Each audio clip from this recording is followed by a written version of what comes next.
अस्सलाम वालेकुम, मैं हूं आलिया शफकत। आप देख रहे हैं लोकल व्यूज टीवी। आपको ताज़ा तरीन खबर से आगाह कर रहे हैं। लाहौर हाई कोर्ट ने नवाज शरीफ का नाम ECL से निकालने का हुक्म दे दिया है। आपको मजीद बताते चलें कि लाहौर हाई कोर्ट ने नवाज शरीफ का नाम ECL से निकालने का हुक्म दे दिया है, जबकि अदालत की जानिब से फरीकैन को दिए गए बयान हल्फी में नवाज शरीफ को बैरून मुल्क इलाज के लिए 4 हफ्ते का वक्त दिया है और साथ ये भी कहा गया है कि अगर नवाज शरीफ की हालत बेहतर नहीं हुई तो मुद्दत में तोसी हो सकती है।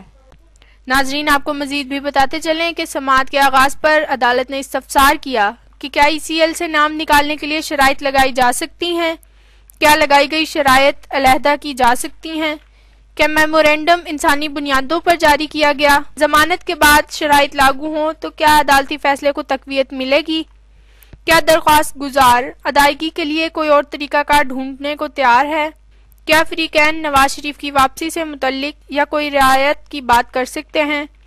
क्या फरीकैन अपने बॉन्ड्स में कमी कर सकते हैं। नाजरीन, आपको मजीद भी बताते चलें कि अदालत ने शहबाज शरीफ से इस्तफसार किया कि क्या नवाज शरीफ वापस आएंगे, जिस पर शहबाज शरीफ ने कहा कि इंशाल्लाह वापस आएंगे। अदालत ने मजीद इस्तफसार किया कि आपका उन मुल्क से ले जाने में क्या किरदार होगा, जिस पर उन्होंने कहा कि मैं उनके साथ बैरून मुल्क जा रहा हूँ, वो इलाज के बाद वापस ज़रूर आएंगे।